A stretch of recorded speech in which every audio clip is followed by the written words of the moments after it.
I am on. I am hot. I am hot. There we go. I'll ask Commissioner Evers to do the Pledge of Allegiance, and then we'll move to approve the agenda, and then the board meeting minutes for July 17, 2018. We do have one presentation on the July 31st day, which is the introduction of a new employee in the prosecuting attorney's office, and it's the engagement specialist target zero manager, and I think that is Jesse Knudsen. Yeah, thank you. Jesse, sure, she's great. Yeah, you have already met her, but I think this will be an opportunity for the prosecuting attorney, John Thunheim, to formally introduce to you and the viewing public, and maybe describe what she's planning to do for the prosecuting attorney's office. Right. This is related to the Target Zero, and in the prosecuting office, they receive a grant to address and try to achieve this very lofty goal of zero fatalities, I believe, by the year 2030. Yeah. Any questions, comments on that? No, nope. All righty. So then we'll have the public opportunity for the public to address the board. Well, I do have a question, though. Well, we're talking about introducing new employees. I met a new employee this morning coming in, working in the mailroom, named Joey. Oh, that's good. Is he someone that gets, do we do something for him, or does somebody bring him in and that introduce? Would be up to yeah, Martin Casey Pro, yeah. Yeah, Martin. Is that something that's routinely done for new employees, or no? Just It's routinely, every department has a little bit different approach to this, meaning some departments wait until they have quite a few people, and they come as a group, and some they come individually. So I will reach out to Martin Casey and see when. Just wondering. Yeah, he was introduced to me, and I thought that was very nice. That's Good. it. Yep. So item number 2 is the county manager's update, and I'll just ask if there's any update right now for the 31st. Probably a little too far out. I will not be attending this meeting, but I don't think I was going to be ready anyways to address the questions that you received from Mr. What's his name? Jan Svetten. And that is related to, in general terms, he has made a couple of testimonies provided to you related to the damages that his property has occurred as a result of all the many different regulations, and perhaps he making the argument that he has been damaged without the just compensation. So I have engaged already our prosecuting attorney, and we have some initial conversations. And when we go through this process and getting additional information, I will schedule an executive meeting with you, and I walk you through as to what just compensation is, and related to damages. And then at that point, we will provide some suggestions as to how we need to respond. Okay. You got to sneeze in a minute. I'm getting prepared. Hello there. Okay, so item number 3, which is the consent items, A through C. And so first one is from the Community Planning and Economic Development.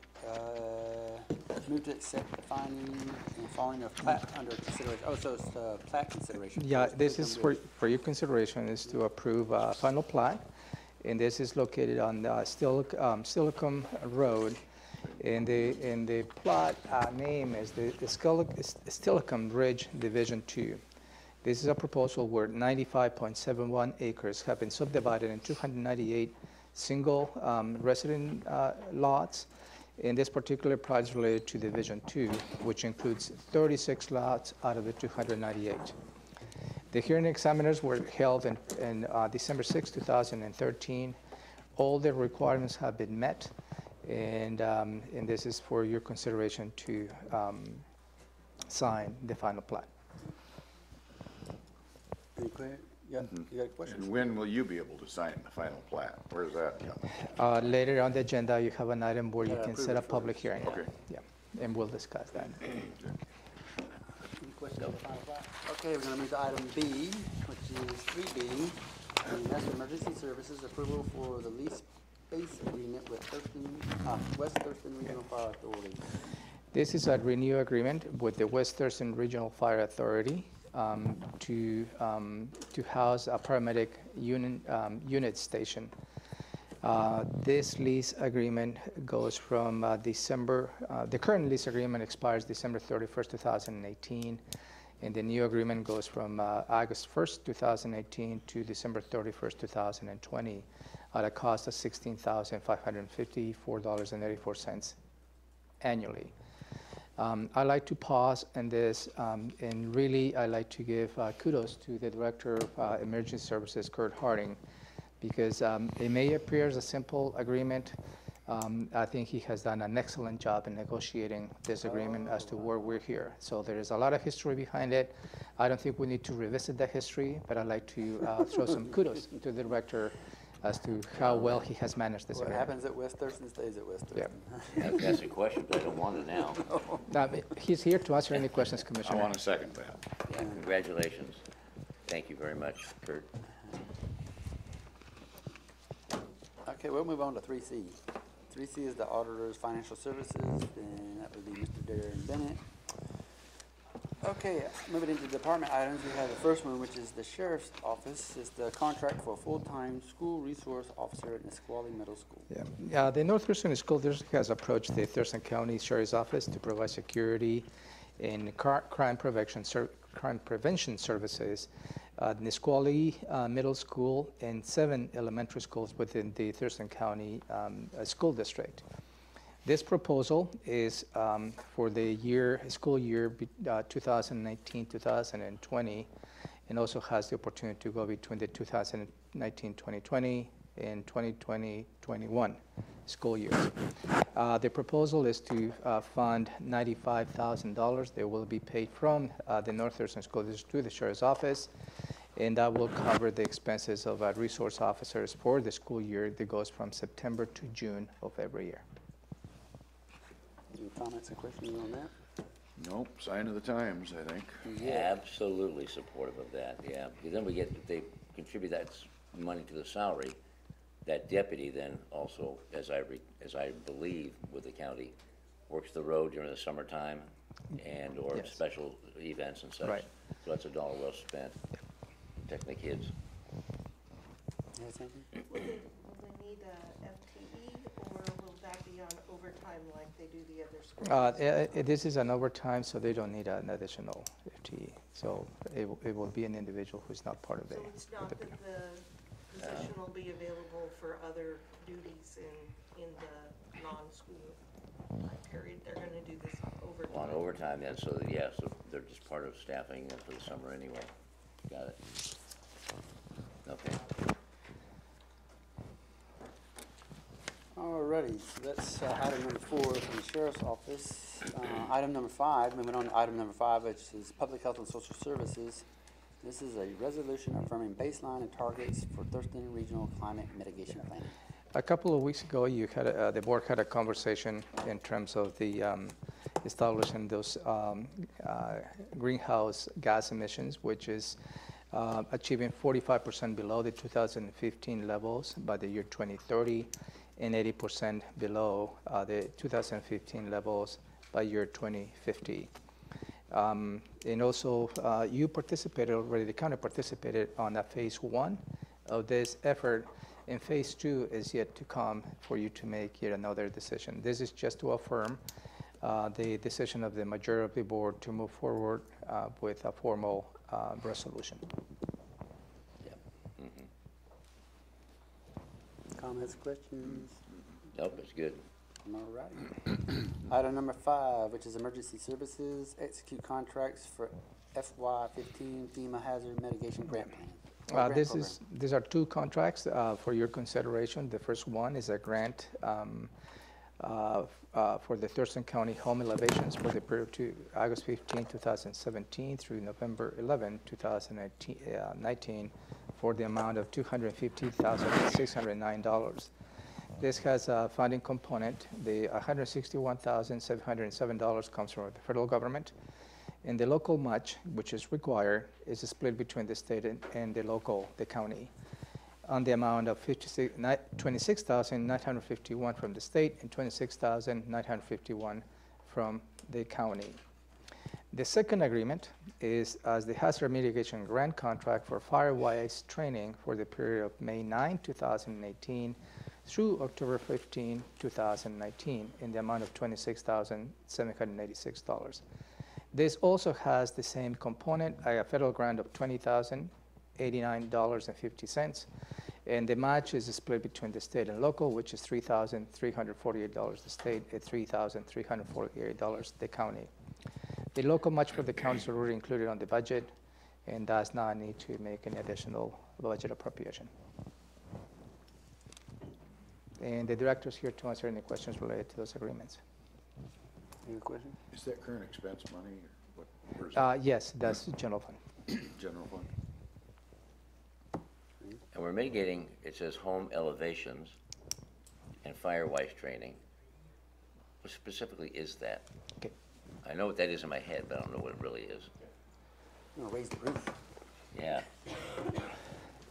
Good morning. Good morning. For everyone listening, Kurt Hart, Emergency Services Director. The Firewise training is going to be 2 different sessions that are conducted to help people, individuals.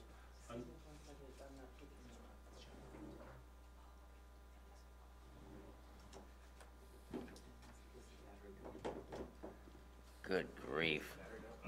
Keep going, keep going. And it's to do 2 sessions to show defensible fire space. In other words, how to make homes and buildings and structures to create a defensible space around them. Technical difficulties? And so,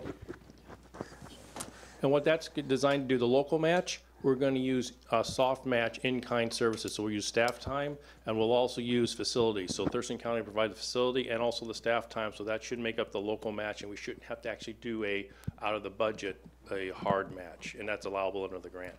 For the elevation, we have identified 5 properties, and potentially we can turn around, and we don't believe we'll get all 5 properties elevated, but we're going to try to squeeze the dollars as far as possible. We also are going to use staff time and other local soft match to try to make up the local match. But at the same time, if there's a shortfall in the local match, the homeowners themselves will pay that local match, so it won't come out of the budget.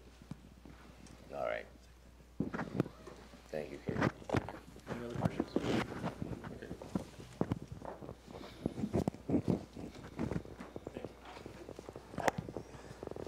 Okay, that was emergency services, item number 6. Item number 7 is commissioners and county managers items, and that's to set a public hearing considering final plat approval authority, amending Thurston County Code 18.16.060. Yeah, this proposal is related to one of the consent items that you have on your agenda today.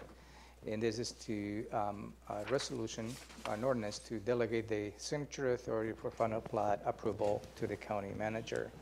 Since this is a code amendment of Thurston County Code 18.16.060, it requires a public hearing, and this proposal is for you to consider set the public hearing for September 4th, not September 11th, 2018 at 3 in the afternoon. And depending on the testimony you receive from the public, then you will consider making a final determination. Any questions you may have on this? Maybe you could just explain that this is in response to a new state statute that was passed.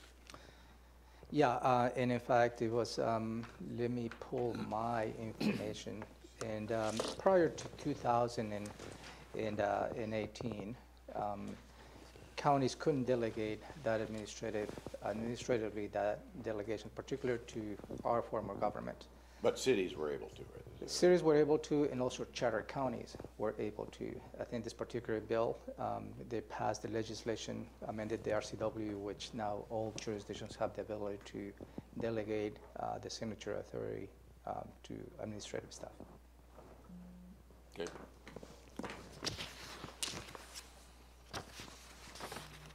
Any other comments, questions, anything?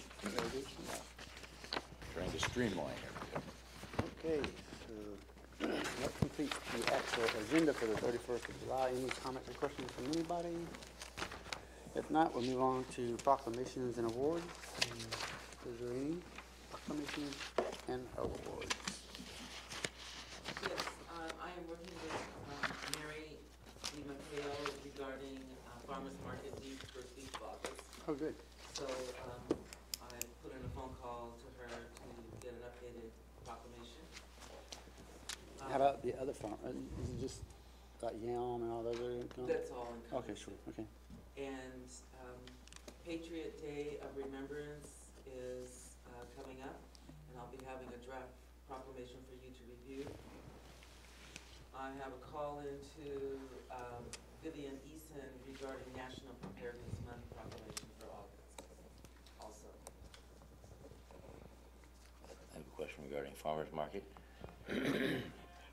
Mary DiMatteo is coming, but this is for all farmers markets? Yes, and so they'll be given an invitation as they have in previous years. All the other farmers markets will be? Yes. Okay, okay, good. So I can't remember all the different ones, but yes, I will make sure that they get the same invitation that they did in previous years. Oh, good, thank you. Okay. And it's titled Farmers Market Week, not Olympia Farmers Market Week. Okay. And those are the three that I have right help- now. The other item as far as awards and requests. The farmer's market, I mean the fair, Thurston County Fair. Yes. Okay. An email request, and it's in your packet, came in regarding a request for Fair Board Emeritus. Emeritus? Emeritus. Emeritus. Status for Beth Sardine, and the renaming of the Fair Lifetime Achievement Award to the Ann Shipley Lifetime Achievement Award.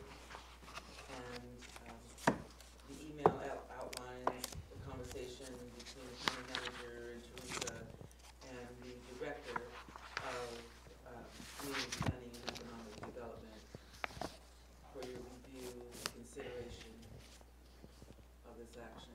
And Josh is here to give more details. I guess I'd just like to say that Ann Shipley has dedicated a lot of time and effort, and I think this is an appropriate move. But was there two actions there? There was Yeah, like, two alternatives. and so that's the second one, if I got it correctly, but what was the first one? Yes. Thank you, sir. Yeah. I got the Ann Shipley Lifetime Achievement. What was the other one? So the first one was Beth Sarton is retiring from the board, and as they retire from the board, that's the only time they can be granted emeritus status. So the board, the fair board, Let's see. they weren't 100% sure of the protocol here, so they approved all of this, but they wanted to make sure that the commissioners were engaged in this decision. They're recommending to grant emeritus status to Beth Sarton, who's retiring. Ann Shipley is staying on the board, but they'd like to rename the Achievement Award to the Ann Shipley Lifetime Achievement Award. And then also, I know this is filmed or whatever, but we're going to have a nice thank you at the opening ceremonies as well for Ann Shipley. Is this a surprise? Not now. Okay, don't tell anybody. So Okay. that's what this is coming from the fair board to you guys. That's beautiful. Okay, Perfect, thank you. thank you, Josh. And so the only other question, how does that process in terms of getting recognized and blessed and? So we'll bring two agenda items. Is one for the recognition, and the other one is to change the award name for the fair board. Sure. So we'll bring that as soon as feasible for your attention. Okay. Great. Anything else for proclamations and awards? Okay, going to move down to the briefing and public hearing decisions pending. The first one is TCAM update, a contract proposal that was briefed on 17 July. Yeah, you received a briefing last week from Robin Campbell and myself on the proposal to update the Thurston County Administrative Manual, which includes many policies and procedures that needs to be updated. The proposal is to hire a consultant, and the consultant is, what is the name? Stellar and Associates, I'm sorry. And they have already provided some good support to public health and social services and developing some policies and procedures. And I believe it's the next step is to help the county as a whole as to how we need to update those. Their proposal before you included two phases. The phase one, $26,250, and the scope of work is included here in your packet. And phase two is for $40,250 for a total of $66,500. And also, we provided to the board in the back side of your copy a proposal as to how that needs to be, how this should be funded.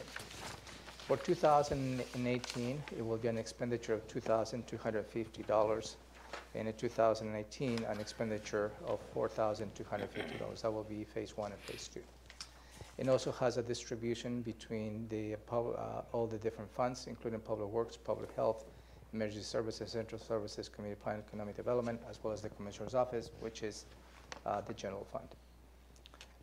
The investment from the general fund in 2018 for this effort will be $9,461. Public Works will participate with $3,064. And if you go down, they have different funds in terms of the solid waste, road construction, and so on and so forth. Public Health, $1,527. Emergency Service, $1,380. Central Services, $1,318. That's for 2018. And for 2019, they have the same funding distribution.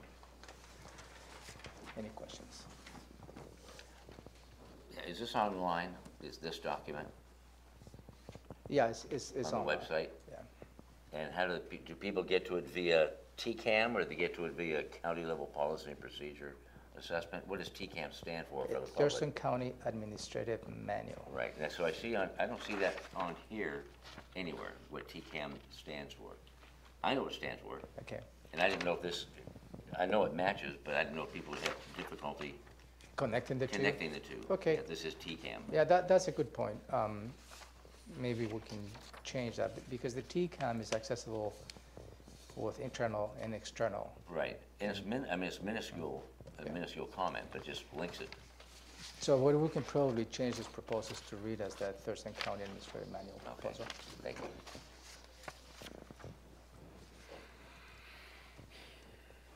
Okay. Any comment, questions on the TCAM? I guess, which option is gonna take the least amount of money out of the current expense budget? The option that I have That you've got marked there? recommended. Yeah. Okay, just wanna make sure.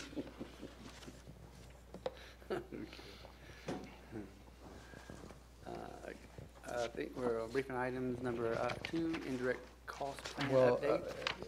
I'd like to probably hear, if you don't mind, from the direction from the board, would you like to pursue the next steps on this process? Oh, Thought we already back did. up. That's good. Okay. Okay, thank you. Okay, so now we're on number 2, indirect cost plan update for 2019 budget.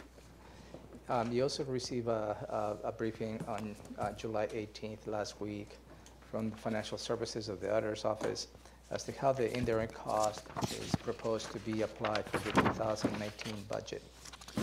And without getting into very complicated level of detail of that briefing, unless you have any particular questions,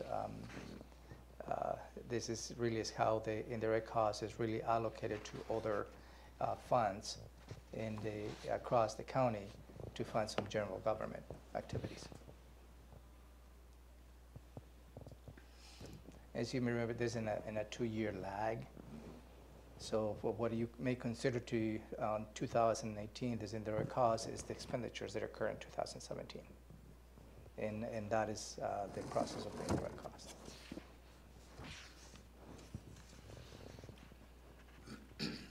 No, I don't have an issue with it. All right.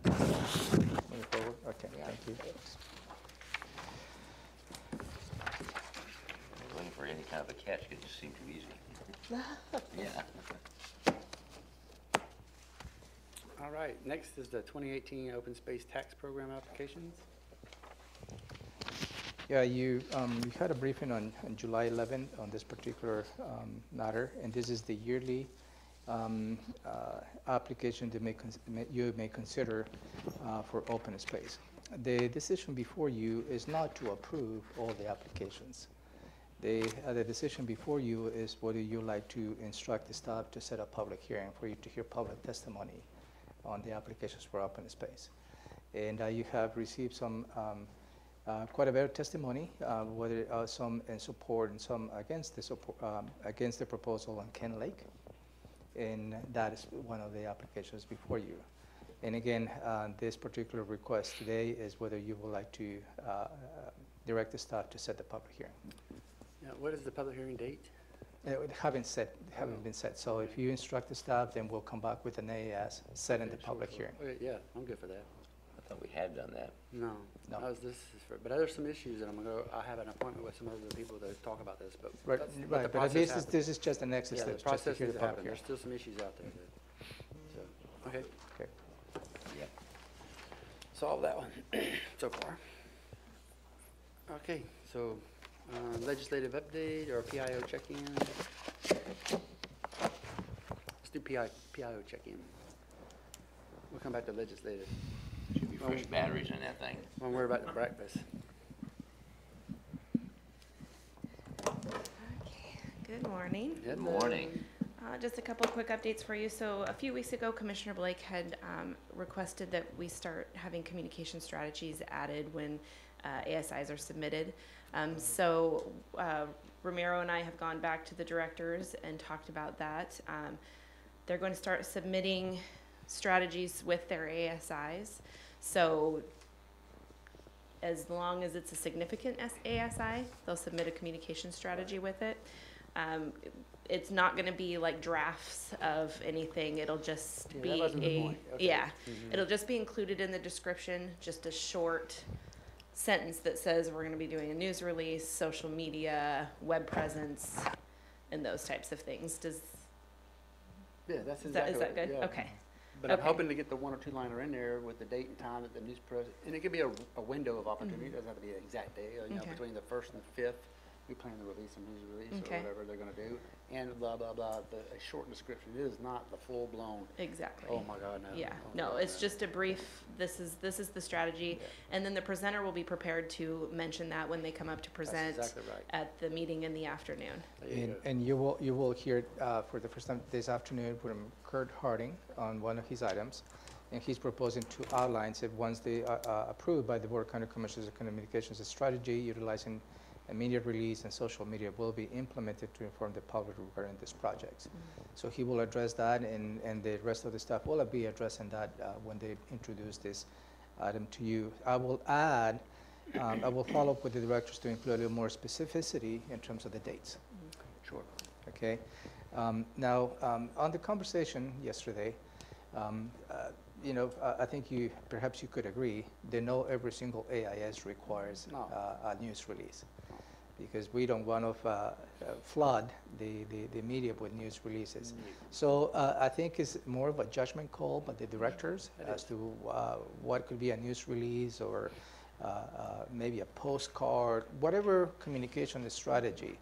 But I think they're already aligned to make sure they will be addressing and some of the most significant AISs that you may be considering. So we're working on that.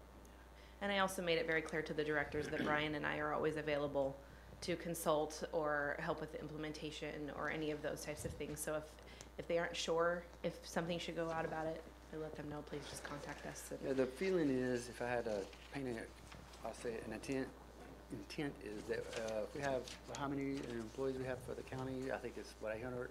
1,100 employees. 1,100. If all of us are getting up every day and doing something in part of the county, we just owe it to the public to be able to tell that story that while we're getting up and putting our boots on, so to speak, and doing our 8 hours, 20 hours, 40 hours, and just want people to know what's out there. So, And that is a good point. You on the elected officials luncheon, you made the same statement to the elected officials in their offices, and I believe by I think we can offer what the directors are doing as an opportunity for them to do the same thing, and again just as an offer, because I believe and I agree with you and the board There is a lot of stories to tell of the wonderful work the county employees do on a daily basis. Anything else? Anything else? Good? No? All right, what else? The second Citizen Advisory Committee meeting for the Courthouse and Civic Center project is this coming Thursday from 3 to 4:30 in this room. The committee does encourage public to attend if they're able to. We're also beginning working on developing a website for the Courthouse and Civic Center project. On that, it will announce the dates of the Citizen Advisory Committee meetings as well as any other dates pertaining to this project. And then any information that we can provide about the project we'll put on that website as well. Is it this Thursday, you said? It is this Thursday, the 26th, in room 280 at 3 o'clock, 3 to 4:30. We'll be at the PHSS, would you be? Yeah. Okay. Okay, so that's all I got. Good morning. Good morning. So in the same conversation about the communication strategies, we had a conversation about some topics we're going to be bringing up to the communicators across the county. Over the last 6 months, we've developed a lot of different communications tools and resources, just so we can get away from just doing the standard news release and social media. So we'll be talking about different ways to tell the county story, such as using the county news page, which is where we can tell more fun, informal stories that don't necessarily have to go out in a news release.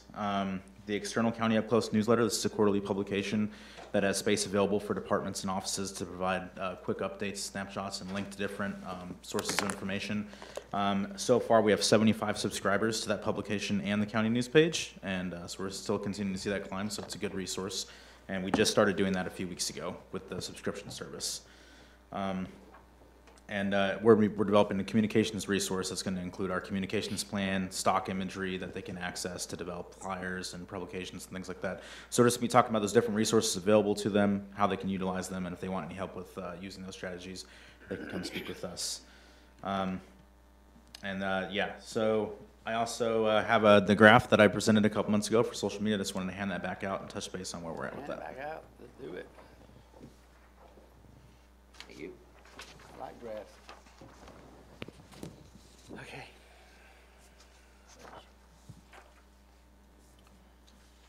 I want my Twitter. Thank you. YouTube, Twitter. Did you ever think you'd hear those after 50-something years? Twitter. If you don't have Twitter, you're nothing. All right, what you got, Brian? You want to talk to the slide for a minute? So yeah, these lines, the different colors, they show the different platforms we're communicating on. So on the very bottom, the red, that's YouTube. In January, we're at 42 subscribers. Right now, we're at 79 with a goal of reaching 100 by December 31st. So we're on a good trajectory to do that. Instagram, the line above there, we're at 325 in January. We're now at 780, so we've seen a lot of gain on Instagram, and that's a photo sharing platform. And we want to reach 1,000. We want to reach 1,000 followers on that platform, and I think we won't have any problem doing that. The middle line there, which is where we've focused a lot of resources in this last 6 months, is on Facebook. So we started at 3,076 in January, and right now we're at 3,620. But we're starting to see substantial gains, so I think we will be either get to 5,000 or very close to it. Just as an example, in the last 24 days, we've had 106 new followers, and that continues to be the trajectory. So we're averaging about 10 new likes a week at the beginning of the year, and that's starting to go up. So we've been placing a lot of emphasis there, doing promotions, doing a lot of posts, making things engaging.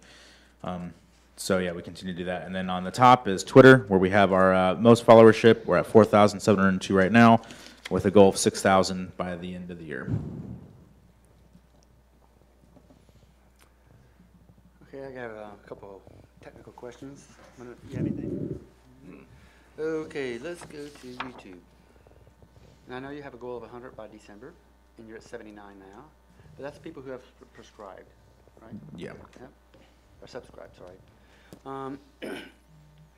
Does it have a different way of those who viewed but didn't subscribe? That way you can tell, because there's two different things to me, and you're not gonna get everybody to subscribe just because.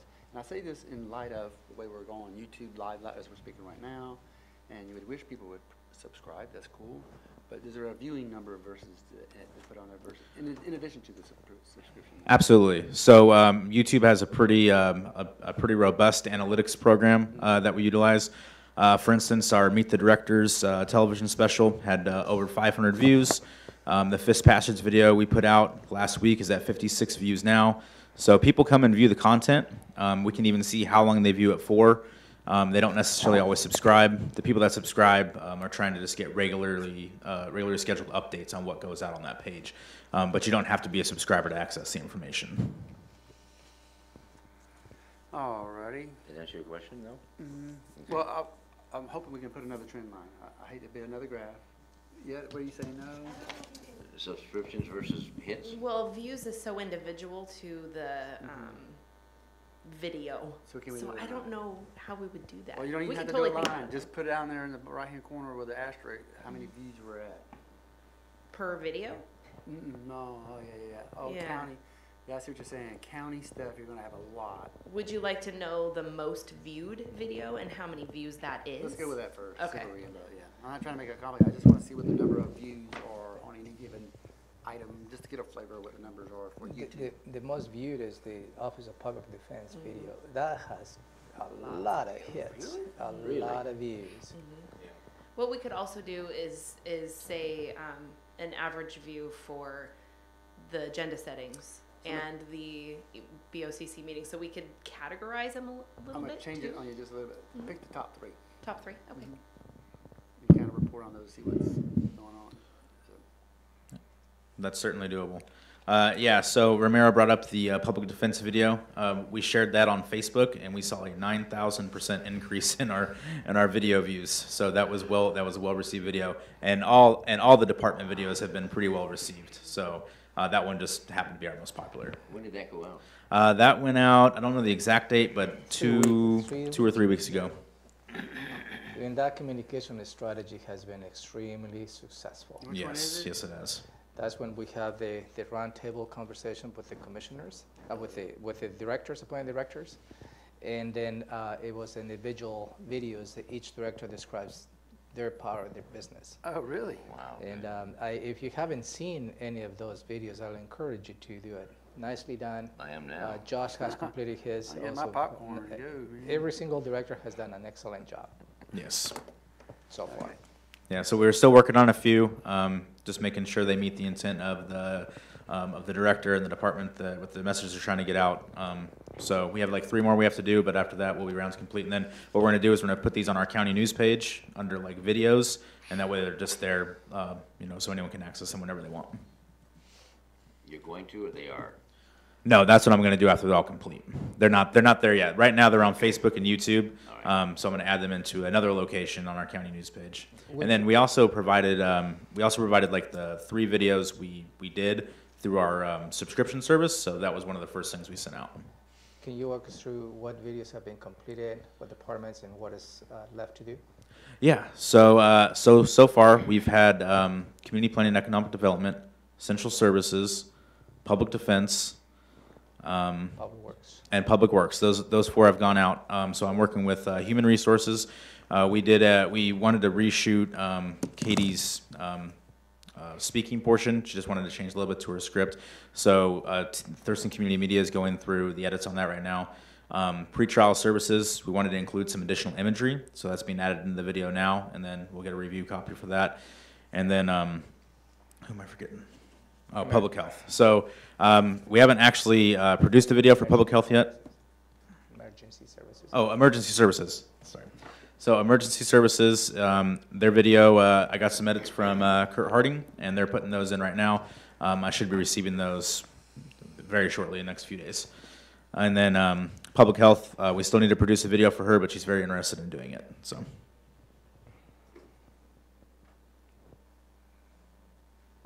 Well, I got more. So. Yeah, I do too. On a different topic. Well, mine's I'm still just the same. PIO, Oh, but not this, so go ahead. Let me throw some numbers at you, because I'm just playing numbers game for a second. sorry to do it here in a printed agenda setting, but I think it's super cool. So, okay, if you go to July, and the July column, you have 44,702, 3,620, 780, 79, right? See where I'm at?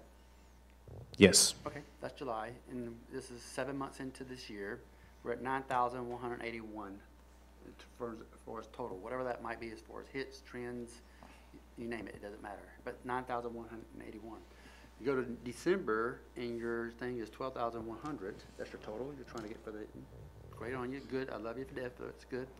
Because we finally had that goal after 4 years. We finally had something. That's a difference of 2,919, right? To get to that 12,100.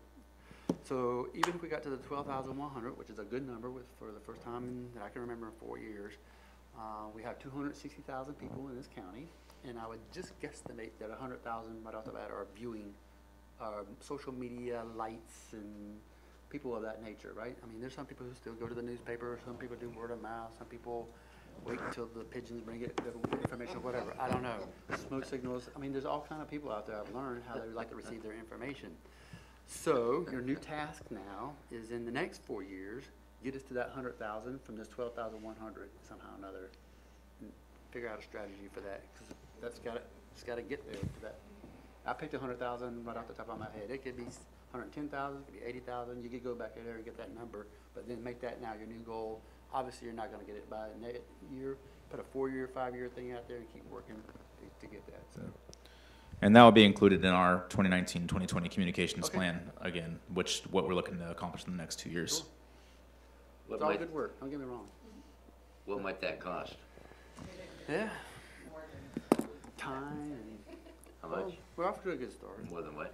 So we have a social media campaign going on now with a $200 budget, and we've seen for the year, and we decided to allocate that between April and October. And that's just a strategic thing for us to do because a lot of people are on social media sharing at that time, everything like that. But if we wanted to see like substantial gains with it, we would really have to look at creating a budget for ad buying. Well, that needs to be part of that. Put it on there. Yeah, absolutely. What is more reasonable than $200 to accomplish the goal that the sheriff's asking? The chair. I'd have to see the sheriff too. The sheriff? No, the chair. Yeah, if I may, I think that's an excellent question, Commissioner. To go But do I the think math on. yeah, get us Yeah. some time just to come up with how much it will cost to achieve the objectives of No, the I mean, board. yeah, Of the that's sort sheriff? Yeah. But you see where we're trying to go. I'm just trying to get there. Something more realistic. One day I hope to hear, my Yeah. music to my ears is 25 to 33% of the population is that number. That somewhere in there, oh my God, that is just absolutely wonderful to hear. 25 to 33, a quarter to 1/3. That's lofty. If the climate plan should do it, I could be lofty, right? Okay, I'm done. What was yours? Mine is the video that I did with the parks and the trails. When is that? Total is going to happen this month, and now we're at the 24th. Yes, so the person who was editing that video had to go to jury duty, and she is the only one who seems to be able to work on it, so I'm still waiting to hear back. But she said she's going to work on Jury's it. out. Okay. Commissioner Blake's is ready to go out August 1st, so it's probably not going to go out in July. Mine or his? Yours, Okay. yeah. And I have, okay, so I'm not once it's sure. edited, then I see a copy, Yeah. and then it goes published. We're going to have to follow up with them on that because that's not what we're used to from TC Media. We Yeah. usually get it done, and especially since you taped on time. So Yeah, we that's don't a have any discussion we're pull going to have to get have with them. anybody off jury duty. Yeah, We can't do that. I wasn't aware that this was. Okay. Thank you. That's all I got. Anything else? TIO, whatever. Okay, here we go. I'm gonna jump back up to the legislative update and see if we can talk about the Yes, breakfast, dinner, lunch, coffee, or whatever it is. Last Friday, Robin and I had a conference call with Deborah Manguia. Jennifer Ziegler was busy, and that was a regular check-in where we had a discussion as to when will be the best time to have the legislative breakfast for the county and the legislative representation. So we agree in early October, and we're going to be working with your aides to coordinate that event. So that is coming up. And also, Deborah has provided a list of legislators that perhaps we need to approach and engage. And I have already scheduled for August 9th in the morning, 10 in the morning, for Deborah and Jennifer to come and have a conversation with the board so we can develop our 2019, the county's 2019 legislative agenda. And as you may recall, that will result in a one-pager, so Megan will be part of that conversation as well. I don't believe that August 9th will be the final conversation, but at least begin that conversation. So we're moving forward, and also they have already been working on the sidelines with Representative Dolio in terms of the judicial impact fees. And also, I believe Representative Dolio has traveled to meet with Representative Mercer from Spokane County, and trying to build the argument of the judicial impact fees, as well as they have already had initial meetings with Representative Barkas and Representative Wilcox. So that is coming up, and I believe that is one of the items that you might consider to be part of the legislative agenda, the court impact fees. And we also highlight the need that perhaps you may consider, they consider, is the House Bill 2006 as well.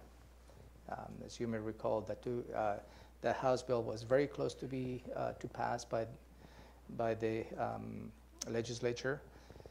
For one reason or another, just didn't quite make it at the end of the journey. But I believe that is a good bill to give the counties a little more flexibility with the current sources of revenues that we have. Yeah, it was so-called at the bottom of the stack. Just ran out of time on the floor and just didn't get it through. So that's all I have for you on the legislative update. Any comments, questions on legislative update? All righty. Do we want to take a break or do the next 10 minutes with one or two items on the commissioners checking in?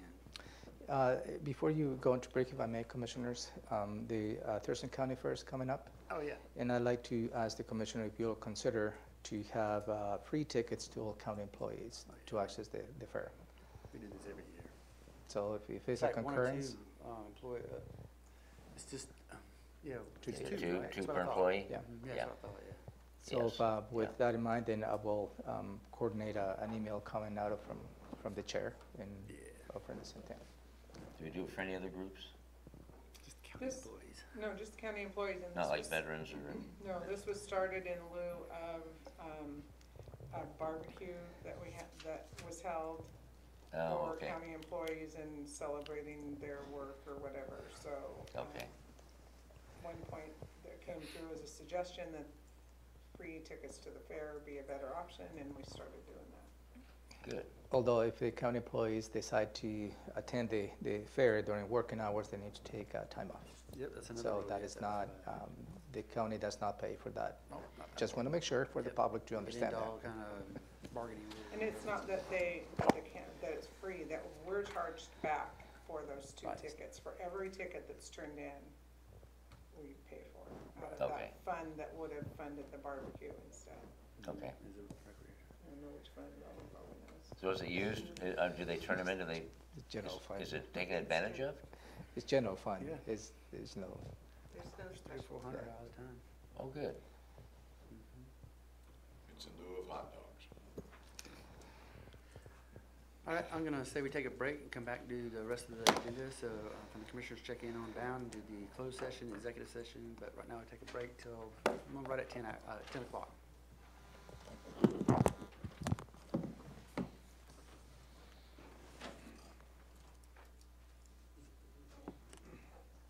How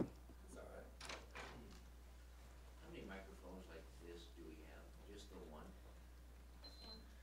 And can we get another one of these, so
item, and as far as the pre-agenda for, in preparation for July 31st. But now we're going to go to item number 1, which is the BNSF Trail Crossing. It's an update. This is just an update. Sure, go ahead, sir. All right, thank you, Commissioners. This is Rick Thomas with Public Works. I'm actually sitting in for Director Jennifer Walker today. Okay, sure. I want to give you an informational update on the Burlington Northern Santa Fe Bridge that they are in the midst of designing right now. You have an attachment, Commissioner.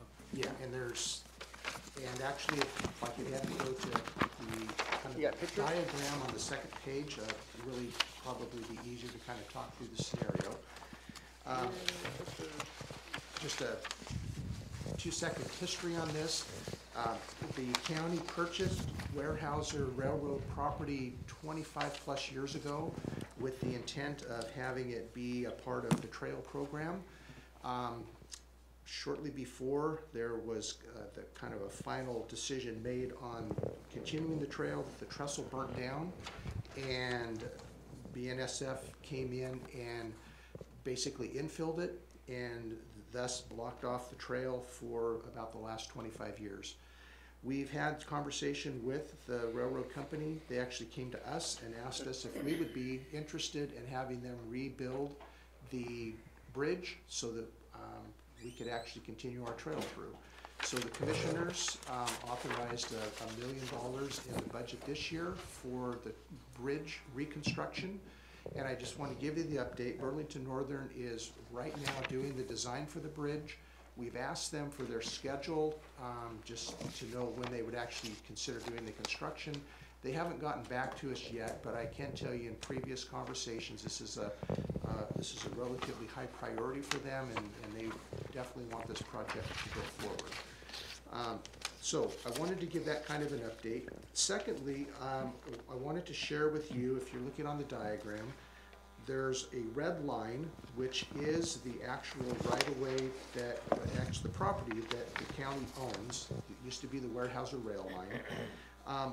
We are planning with our roads crew to actually complete what you see on the red in order to be ready for the opening, because as soon as the bridge is complete, you'll see the blue line and kind of the hash line that says BNSF property. That part of the trail actually is owned by Burlington, and once this project is completed as far as the bridge, that will be totally blocked off.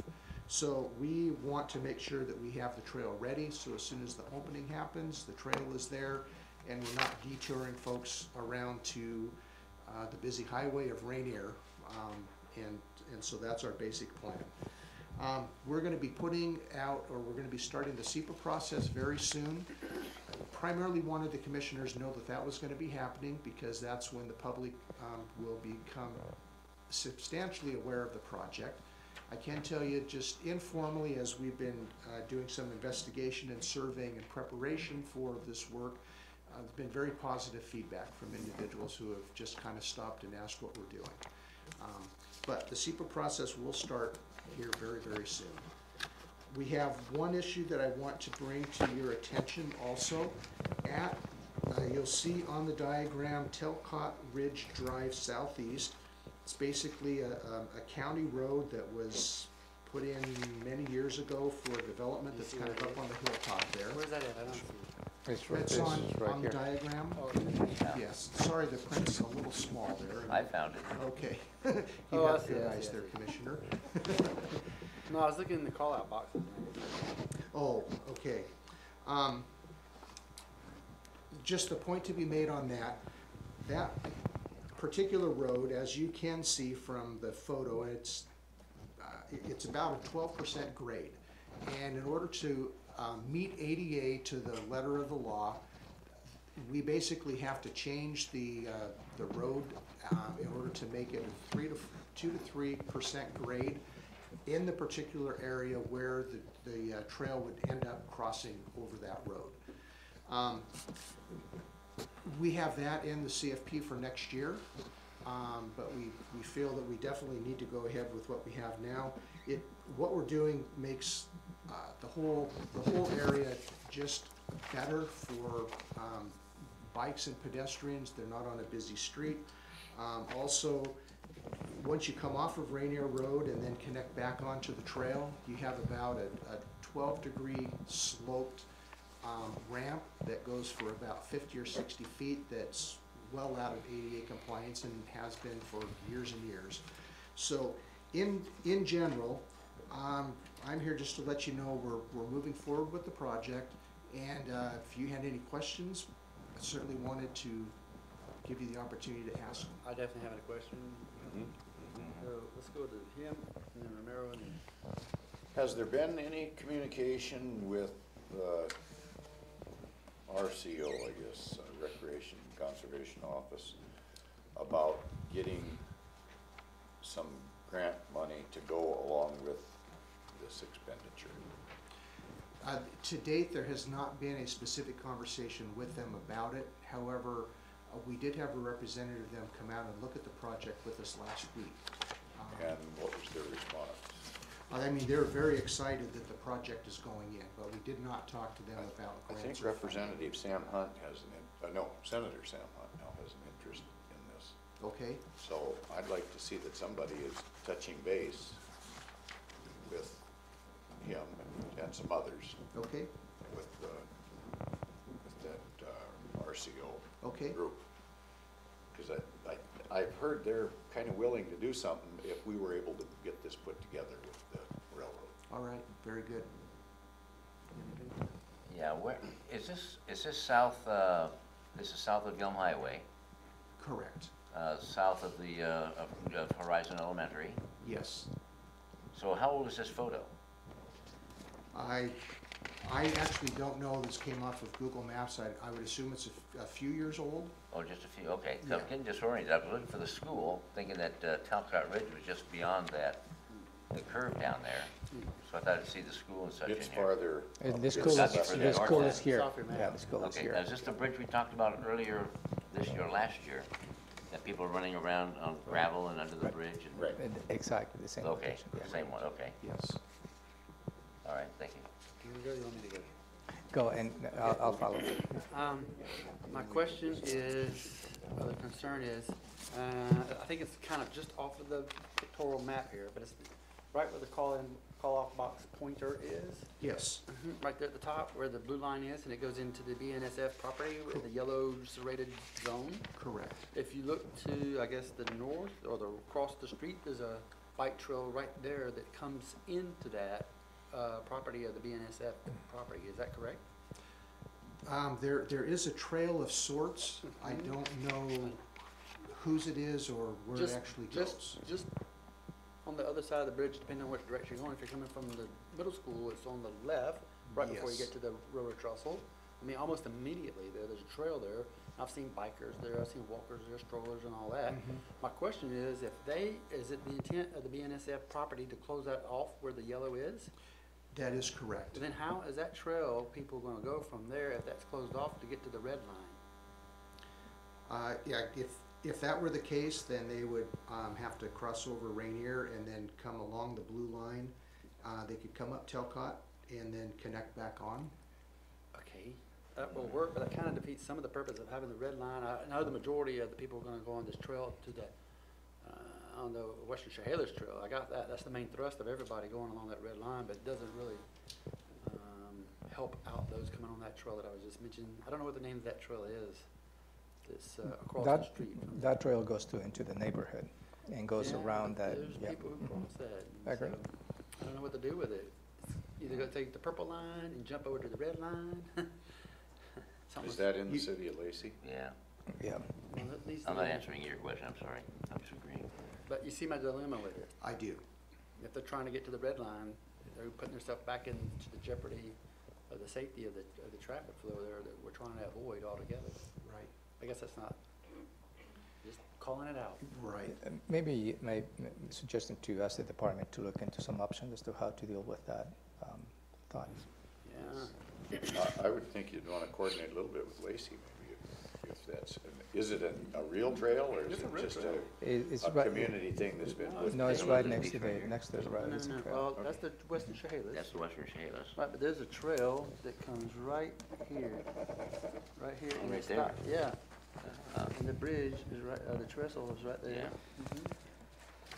Right now, they're having to kind of run across traffic, right? That's what I'm saying, yeah. Right now. Mm-hmm. You're wondering if there's a way to fix And I that. know we put some safety measures in Yep. there, but I don't Actually, know. the safety measures look good. Yeah, yeah, it's just, it doesn't seem like it's complete in terms of the whole thought process of getting to the red line. Okay, I don't know. we'll It look is into like- Yeah, maybe looking into actually stripe an actual crossing. Yeah. See how- Or you have to go back to BNSF property, and I don't know what they're gonna intend to do with that, close it off, and so you gotta leave up a little bit of a trail of some sort for those to come back and hook into the red. I don't know. BNSF has, they have their own issues with that, with their regulations about public alongside parallel to tracks. Oh, okay. Trying to avoid that also. Right. Sure, I get you. Don't you think, though, that they'd be able to, I mean, right now, those people then come across the road here. Yeah, right Then there. they go right up here along Rainier Road, along the side of the Or road go straight. to, well, they do now, Mm, right? But they're not eventually. gonna be able to. Right. There, but they'll still be able to come along Rainier Road and There is get a back trail, on the yeah, trail yeah, there. yeah. Right now, you have to go take a left and then take a right and then come back into this. Yes. So you're not totally solving the problem of safety, if that was the paramount piece there. It's probably convenience and recreational, but then there's still a safety issue for those coming off of that one trail there. Because Rainier Road, man, they fly on that right there. It's just Busy something to place. think about. I'm No, not I trying to say. hear you loud and clear. We can teletransport them over there, and that's cool. But you know, you said though, BNSF, when we talked with them last year, they were having issues with some things that they wouldn't do. As I recall, there were things they would not do because of those, I think, that same restriction of having pedestrians along That's the their right of way. concern. That's their concern, because right now their pedestrians are going over the embankment, crossing the lines, similar where the proposed trestle is at. So my number 2 question, sorry, is when is the timeline for all this to start and finish? For the red trail? For the red trail, that will be a fall project. The road crew is gonna work it around the Independence Road project that they're doing, out on Independence Road. So I expect it'll either be late August or it will end up being late September. Okay. Susan's putting it in. Alrighty, this fall, yeah, sure. And then Romero and then Bob. This is great, I think a long time coming, but I have some concerns and questions. As you stated, this project is moving forward, and the BNSF is doing the design work, and I assume that we're going to be participating in the construction. Where's the local agreement to determine the roles and responsibilities between the two jurisdictions? It's actually gone through our legal PAO's office as well as risk management. We have those comments that we're going to be sending back to the BNSF group. There were not any showstoppers that anyone saw from our review, but there's some minor things we're going to have to talk through. But again, Burlington is kind of on their own unique track most of the time, no pun intended, but they are engaged with us, and before construction starts, they would definitely, that agreement would be in place. They're like the super utility. No, We don't have hardly any control over it. They're finally coming around working with us. That's the mighty utility, I agree. And the second question that I have is, you already stated the red line is going to start construction this fall. What is the estimate for that? And where's the funding source to pay for that? There was funding that is carried over from last year that was set aside to do potentially some work along the BNSF and BNSF property that you see hatched there, in order to bring that up to ADA and get it paved and those sorts of things. So obviously that money was not spent because Burlington came to us at about that point and said, how about a bridge? So that funding has been moved to this fiscal year, to this year, and we would plan to use that. There's about, I believe, $150,000 or $200,000 available that that's been allocated to do this work. And do you perceive, I recall paving the hatch area, and that was included in the CFP. That's correct. And the red line is not included in the CFP. I will go back and check that. What we had in the CFP wasn't directly, it was basically for Chehalis Western Trail improvements in this area. So it wasn't specific to the BNSF property, or to the red that we're showing. It was really set up for both. Or I should say either. So, and the last question I think is most significant in terms of both the timing and the cost, is the crossing of Talcott Ridge. Correct. And as a trail user, and I'm well familiar with that area, that is a significant slope. And in order to accommodate an ADA crossing for the trail, that will require a lot of reconstruction of that A lot of engineering. driveway. Correct. And where the money is going to come from, if you already stated that it's going to be done next year. Well, it's in the CFP right now for next year. I mean, it's in our plan for next year. And they're planning to use park impact fees, or I should say impact fees and I can't remember if there was a conversation with me or not, but this is going to increase the capacity, and so we definitely, we believe that this would be the ideal reason for using impact fees.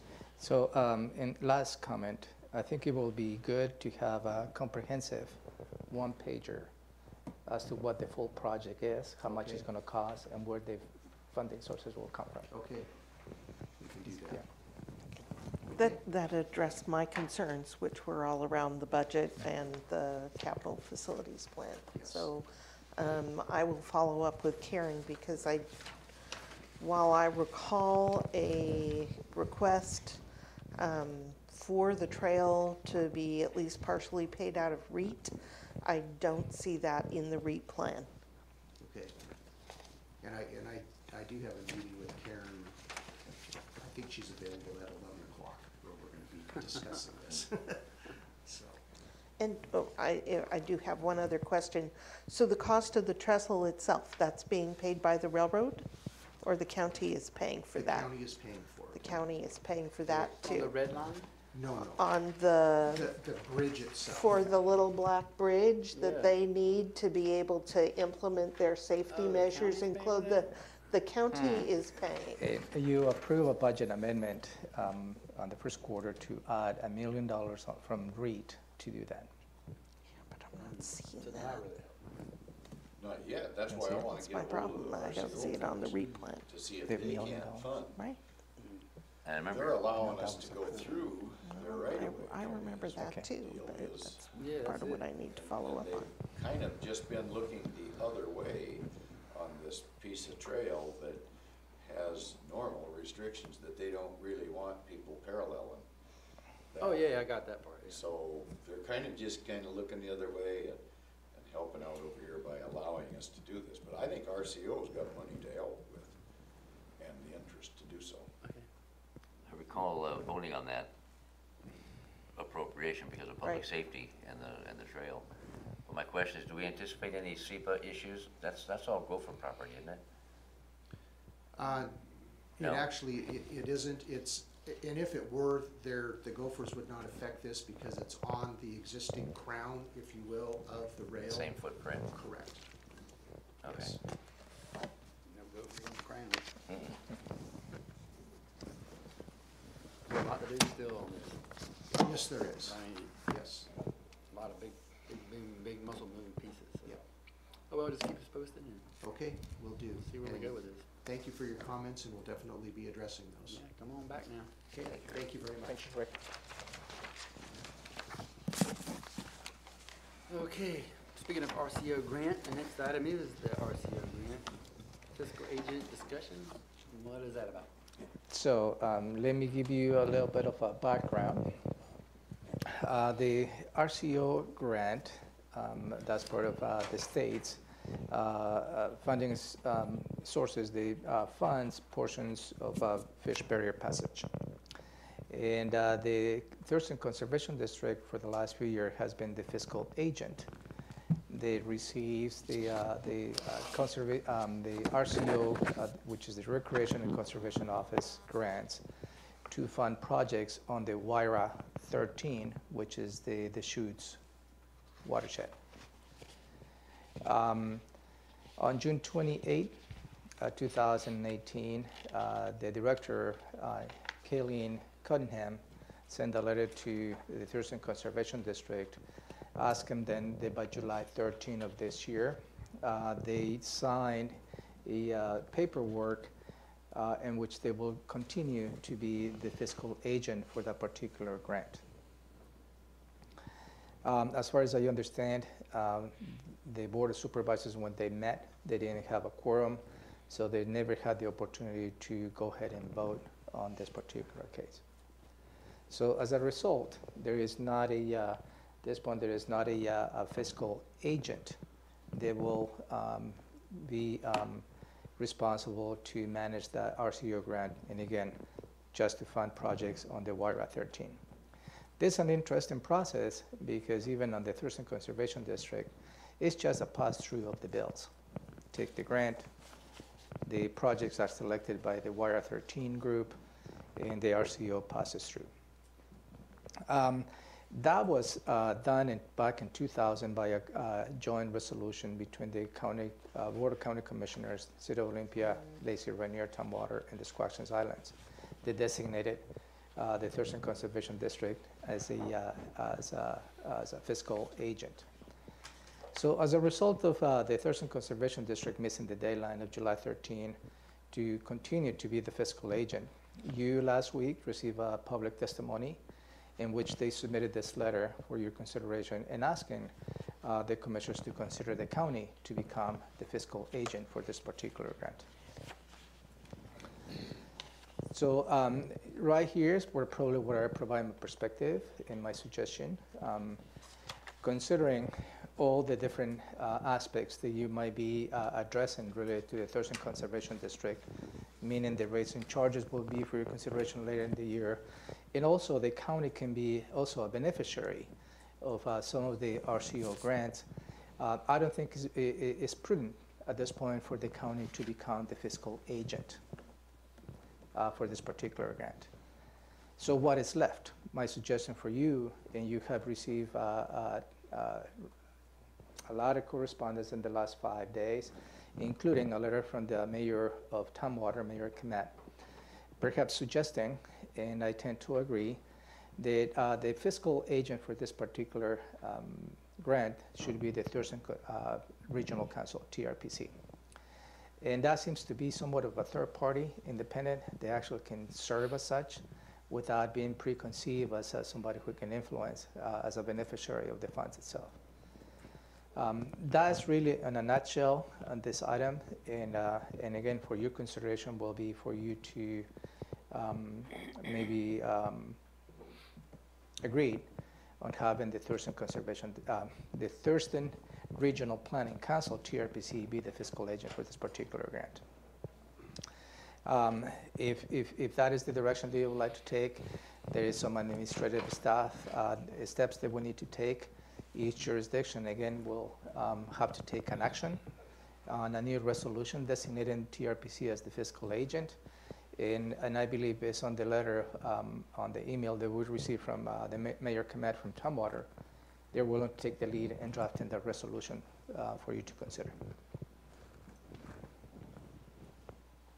Go ahead. Has anybody approached TRPC to see if they're amenable to this? Thank you. Yes, I had my regular breakfast meeting with the managers, including Mark Daly, and which we broached the subject to him, and they're amicable to that idea. And but obviously they didn't want to put themselves in the position to request. It has to come from the jurisdiction requesting TRPC, and this is the action I'm requesting for you to consider.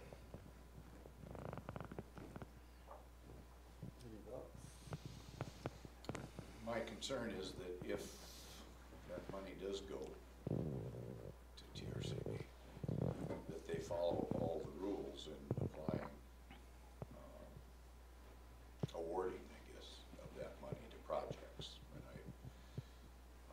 sense that's not always been followed in the past.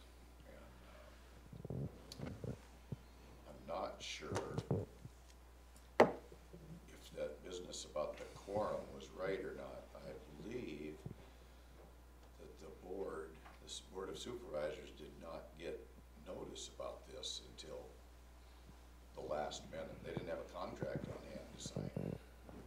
I don't know that I wasn't there. Vicki was at that meeting. Is that the grant that they did not have in hand but were asked to sign? I'm just trying to get, is that the one or was there another one? Well, there were two. There was one that had from the health department and then this one, so I would have to go back and look, but I know this was on, I believe this was on the agenda. So I would have to double check that though. No, I think maybe it's a good way to go. This, and this impacts not just the county and Tumwater. The other jurisdictions have projects as well, don't they? They could, but And have we heard back from them at all as to their druthers? and again, when I had a conversation with, last Friday with the city manager from Olympia, Olympia is a little more removed, but certainly they need to be part of this conversation. And they were perhaps tentatively in agreement to have TRPC be the lead. Okay, because it impacts all the cities, Yelm, Rainier, Tenino. Yeah. Okay. Well, as an example, Wyra 13, I believe Limpy, Lacey, and Tumwater have a piece of property out on the Deschutes River that is some kind of mitigation Right. property, and I think it could affect some of Yeah, that. absolutely. So you're looking for a thumbs up, down, or Yeah, just so information? let me ask the question directly. Would you consider having the Thurston Regional Planning Council, TRPC, be the fiscal agent for the RCO grant, for the WIRA 13? So, okay, thank you. All righty. Move on to item number 3, is the comprehensive plan mineral lands designation, discussion and decision. Yes, it was on the agenda and they did have a quorum. Yeah, so I don't know what the deal was. It wasn't that they didn't have it. The rock stars.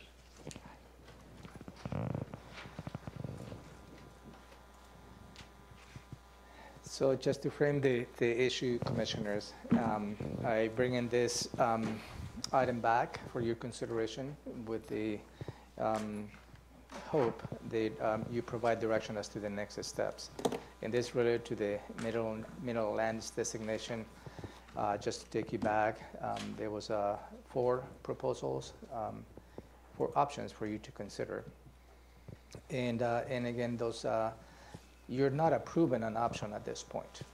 You're just providing direction as to what you need to take the next steps and engaging the public and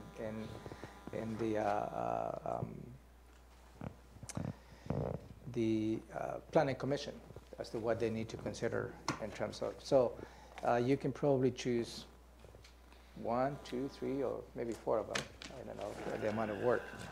But in terms of the options that you have is number 1 is the approve or move forward with the Planning Commission recommendation unchanged, which is I think you're well familiar with the map.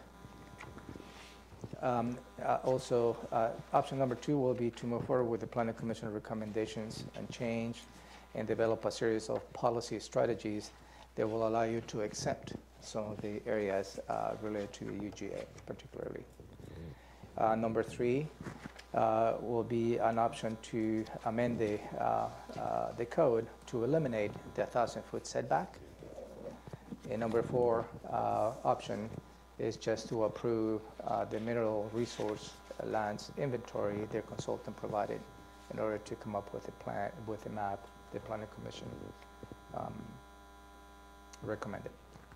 So staff will let you walk you through again those options and ask any questions. Option 5? Oh. Okay. It's okay. What, option 5? It's okay. Yeah, no. Yeah, option 5, which isn't listed on the paper, which we discussed, I think, at the last iteration of this conversation, was to move forward with the rest of the comprehensive plan and keep having these conversations with staff and other stakeholders, but not bring this back to the Planning Commission at this time. Which option are you? I don't think I'm ready to go ahead. I do have a question. When did this get placed on our agenda for today?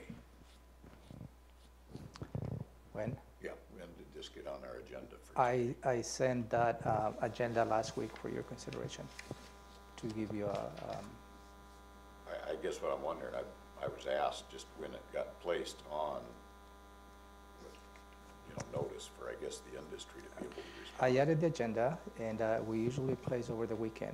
We have a requirement of 24 hours in advance to publish to the public, and that was met. And we had tried to go the extra mile with all of the stakeholders, not just with this, but with Shoreline and HCP, and we try and reach out to all the stakeholders. Sometimes it gets on this calendar faster than we're able to get it out to that extra step with staff maybe not being here or not being able to send it out. We're always happy to try and take that extra step, Commissioner Edwards, but sometimes we're not able to, just with the timing. Good.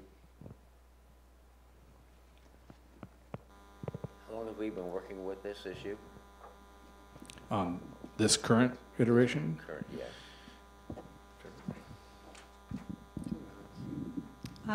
Well, this is, as you know, this was a follow-up to a briefing that we had with you. That briefing was on May 16th. May 16th. As far as mineral lands, though, we've been working, well, it's how far back do you want to go with mineral lands? But since I've been here, mineral lands, last year. right, was when when you adopted the scope of work for the comprehensive plan update in February of last year. And if I may, this decision has, or direction that you've made to provide has an effect in moving forward on developing the rest of the comprehensive plan amendments. So I stated last briefing, my concern without having a direction on this item is having an impact on the schedule for the rest of the comprehensive plan. With the exception of option 2, that says we'll have little to no delay to the comp plan update and adoption. At this point, all the options is having an impact on the comp plan because we have been waiting for direction from the board. right, You're still waiting for direction from us? Yeah. Okay. I'm ready to vote. I know we're not voting right now, but I'm ready. Just at this point, direction. What options you would like to instruct the staff to go back to the planning commission and start working on that? I've heard the phrase a couple times when we've had these discussions that maybe a portion of this could be handled administratively. I don't know exactly what that means. What does handle something administratively mean? How does that, what's that boil down to? so I think, are we talking about option 2? I guess, yes. Okay. So in terms of the different separations, the 1,000-foot current separation, and what areas, is it the parks or how far those are? Is that the question you're asking? That's kind of the question. We would handle those administratively if we went in. And I don't know what handling those administratively really means and what that really looks like and what the process would entail. So I don't know if we need to get into that right now, but I'd like to hear more about what that whole process looks like and what it means and how handling it administratively. What would that boil down to? So I'm not sure what it actually would boil down to in the end, but the process itself would be inclusive of all the stakeholders that are interested in this topic. They would meet with the director and the director's staff to discuss the different items on the list that have that separation, the different types of parks, the different types of trails, and what we would like to consider in that mapping. So at this point, we haven't done that formally as a administrative action, but we have been meeting informally with all of the stakeholders, so we would essentially continue the engagement that we've already started. Big table, big tent, allow everybody's input. And also on your packet, if you go back, and those are the graphs. If I can direct you to that. Yep, got it. That was presented to you in early June as an option as to how the policy, administrative policy decision could work. And again, that was just an example, and you can add additional exceptions, and also you can define what other land uses could be exempt. Thank you. So Yeah. I think the bottom line is you do have the option. It's not a staff-driven, the administrative decisions. It's the board driving the administrative decisions you would like to include as part of option 2. I guess what I'm wondering about is if we have the option to handle things administratively, why do we go through all this other process that, you know, we've got, what, 4 or 5 options? I guess I'm just trying to get it all figured out. Why we're allowed to do some things administratively, but other things we have to go through planning and zoning and other long changes that take place. If we could just say, well, let's do everything administratively. I'm just trying to figure it all out, that's all. So maybe we need a specific addressing that particular issue at some point. I don't know the answer, I'm not a planner. Would you like to try and address that question? I don't necessarily agree with everything can be done administratively. I think the option for you and option number 2 is to, and again, follow the recommendations of the Planning Commission, which includes the map, and Josh explained to you what the map really does is open up the number of acres in the county. And you also saw some perspective as to what other counties do with mineral lands. And I think it's right now it goes from 400 acres that we have right now designed and assigned in the current plan versus close to 3,000, if I'm using the right number. 130,000. 130,000. So, and even you've heard the staff's benchmarking to other counties. We're far beyond what other counties allowed in terms of mining. And the administrative policies is whether you would like to even from that option to add additional exemptions that you would like to see. And really it's up to you how you want to do that. So I not necessarily agree on the statement that all can be done administratively. This is just part of option 2 that you can probably complement what the Planning Commission is suggesting for you to consider. If we adopt the map, I'm just trying to get this put in perspective. We were told that the possibility, if we just adopted the map, the 138,000 acres or whatever it is, that we might come up against things like, well, then somebody could mine, if the map said there's gravel or resource, that we might end up where somebody's going to want to mine next to a house or in the middle of a development. But don't we address all of those kind of things through the whole SEPA process of issuing a permit? So even though it makes it available, that doesn't mean it's going to happen. That's, I'm a little bit confused. What are you talking about, option 4 or option 1 or 2? Well, I don't have that right in front of me, and I'm not exactly sure. Okay. I'm just trying to meld I think different things that we've been told that might be an issue. Yeah, perhaps I think you were talking about option number 2, which is the whole county. In option number 1, option 4, I'm sorry. In option number 1 and 2 takes I'm glad you got it mixed up too. and takes the 1,000-foot setback and put the restriction so the map is not the whole county. And the 1,000-foot setback is still the bugaboo, and that's somebody on the Planning Commission pointed out to me that there was a property down there owned by the game department that conflicted with the property owner's ability to mine the property because it was in within the 1,000-foot boundary of state fish and wildlife property that they had purchased, and that became a wildlife area. So the 1,000-foot thing is still at issue, or can we handle that administratively? The 1,000-foot setback is in code. So we wouldn't be able to handle that No. administratively? Okay. And that is option number 3 for you. I'm not ready. I'm ready to let staff not be diverted by any of this anymore, and I'm ready to decide. You have an idea when you'll be ready? I'm not frozen by any decision or need more information. No, I need to get I need more information about how that is gonna adversely affect private property owners.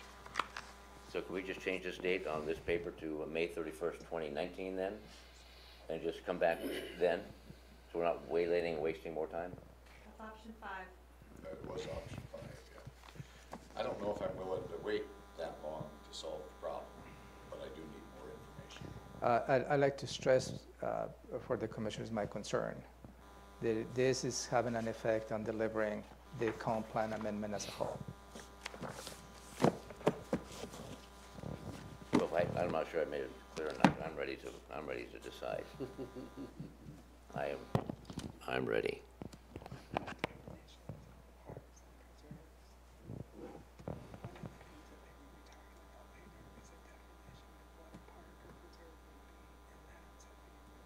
You would handle, yeah. Okay. I would just be clear that any of the details of any of the options that the commissioners decide that they want to include will be brought back to you. So those details you would, when they're worked out, you would look at them before their decision is made.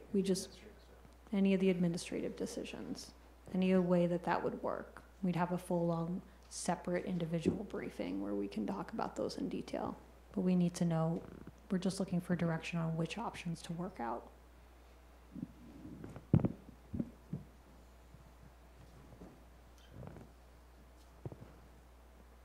I would be willing to entertain that type of information. I'm not willing to make a motion to move ahead with this at this point myself. All righty. No matter which way we go, you're gonna come back with, to answer a lot of his stuff, and some of mine too, by the way. But I think in the sake of comprehensive plan and some of these, option 2 is the way I wanna go for right now. But that doesn't mean in the end that it'll happen with that, based on what we see from the results of option 2. But right now, option 2 seems to be the best way to go. So. Right, and that's what we'll take back to the planning commission. So it's not a completed deal at this guidance point. It's just what we're going to take to the planning commission. So option 2. And again, you're not approving option 2. You're just directing the Just staff working to take the next steps Okay. as is stated in option number 2.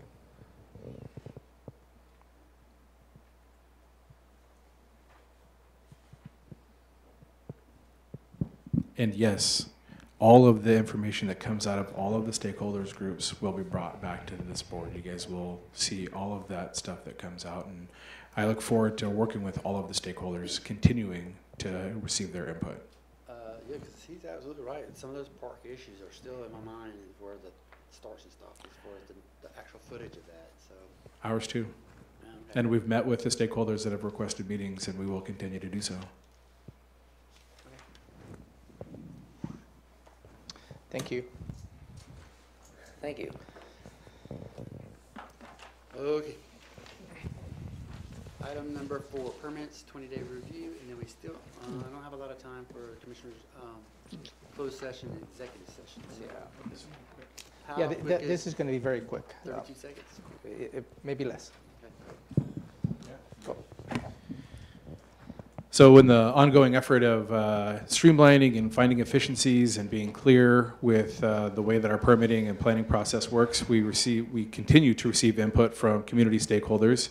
One such input that we received was being more clear on the fact that in the planning process of our major projects, and other projects for that matter, that the 20-day comment period that's provided during the notice of application, so when a developer or anyone has a big project, they do an application, the application is complete, then our staff sends that out to all of the impacted jurisdictions and organizations and governments, and they've got a 20-day period to comment, to provide comments. The suggestion from the community stakeholder was to add at the end of that letter of notice of application that the 20-day comment period, I'll just read it actually to be clear, it's highlighted on your paper. And this is a template that we use. You'll see that some of the names and stuff are redacted, but this is essentially the form. At the bottom it says, please be aware that if you do not submit comments within this notice period, county staff will presume you have no comments and will proceed with review and may make project determinations accordingly. So that was the input from the stakeholder to add that language. We will add that language. We have added that language, actually. And the process will continue as such. There is, just to be clear, and I did have a good conversation with the stakeholder that suggested this information, that there is still a process of SEPA and all the other things where comments can come in. But for our portion of it, we've made it clear that if you don't get at this point in the process the comments in, we'll presume you don't have comments. So there you go. Just tighten that language up. Yeah, sir. We are responding actually to the Growth Management Act and state law that dictates this 20-day period or something, isn't it? Can we do it? Yes. Yeah, I mean, the 20-day period was already in there. The 20-day period has never not been in this letter. All we did was add the portion that said, if we don't receive your comments, we'll presume that you don't have any. But don't we want to refer to the authority that is directing us to do that, and that being the Washington State Growth Management Act under RCW, whatever it is, paragraph 1, 2, 3, 4 says. Yeah, we could add I that. see what you're saying. Yeah. Could you add that Sure. just to clarify the authority so it doesn't look like we're just arbitrarily taking it on ourselves to impose this restriction, that Yeah. we're going to be following state law? Yeah, we've got all the other codes listed up there. You're right, though. I don't see the RCW on here. We can add that. So just That's a good point. Yeah. try to clarify. According to, sure. And this is already, we've already enacted this. This isn't, we're doing it, so. Thank you. Yeah. As a matter of clarification, so the 20-day, as you stated on the RCW, is the 20-day comment period is when an applicant submits an application and gives a 20 days comment period before the county issues a SEPA determination, right? And that's what we are intended to do, the 20-day period. But just keep in mind that the SEPA, when the SEPA is issued, there is another comment period that is not related to GMA. That's a SEPA comment period. Okay. So jurisdictions or anybody can issue and provide comments to that application during the SEPA process. So it's not a single comment period. Just want to make sure that, that you are tracking on this. Okay, maybe just one other issue. In reading growth management, I'm trying to recall that. That's a volume, a bunch of information there. I thought that in reference to this comment period, it actually said within 30 days. I think that's the verbiage in the law, within 30 days, rather than the 20-day comment I think it's period. 20. You know that? I think it's 20 days. But, So- we can Could double you- check. Could Double you check. check that? Yeah. My memory might not be as good, but I Sure. think it says 30 days. We'll check it, and we'll go back to that same community stakeholder who was a part of this process, Okay. and we worked all of the Yeah, information. we want to just make sure we get it right. Okay. And I don't have that information in front of me, so I'm just going by memory, which doesn't always work so good. We'll Okay. follow up. Sounds good. I know that being. Commissioner Blake, if, I know you'd like to move into the executive sessions. Could I ask to give Ms. Barbara Craven, sitting on the audience, and she's from the Stormwater Advisory Board. They would like to address the board for 2 minutes. Okay, sure. And then we're going to bypass the advisory board commissions and commissioners item. Barbara. Hello, thank you for hearing us. Can you pull the mic just a little closer to you? Okay. There you go. Thank you. I'm here to ask for the appointment of Crystal Kyer. We had 3 applicants for an open position on the Schwab. All were asked to attend a Schwab meeting and informed that our policy is to require attendance at 1 meeting in order to be eligible for our recommendation to you. 2 of them did not show. We've had a number of meetings and they didn't show up. Crystal Kyer showed up for a meeting and she worked well with our group. I mean, she didn't say too much that first time. I wanted to get that position filled soon because in March, April next year, we've got 4 terms coming up for, some people might decide not to stay with the board and we only have 9 members. So I wanted for this position to get someone starting to get some experience. We don't get many applicants, so we were really pleased that we did have out of 3, we had someone who showed interest enough to show up.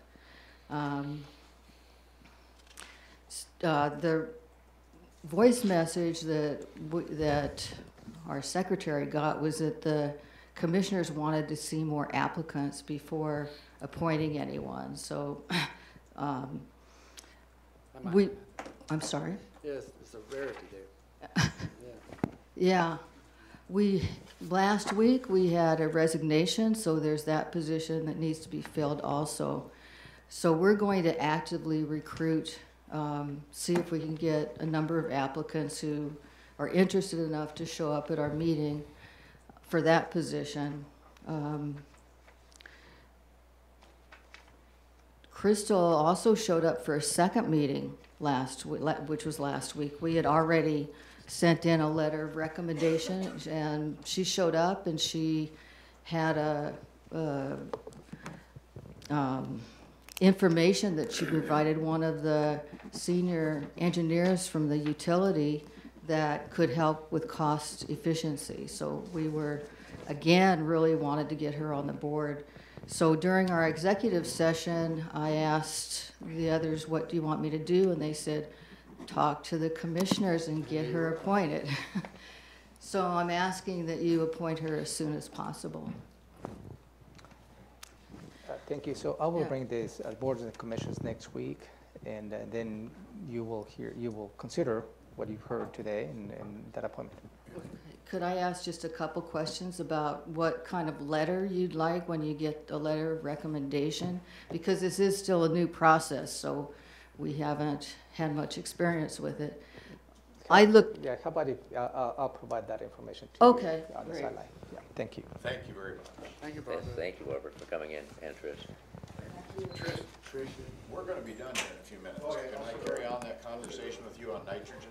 Yeah, I'll be here. I'm not going to do. Okay, so next item is going to closed session and executive session. So we're going to ask the general public to depart, and we're going to go over to closed session. I guess you gotta wait in the hall. Can you hang around for a few minutes? Yeah. Is that okay? Yeah. Okay, we'll be out of here in just a few.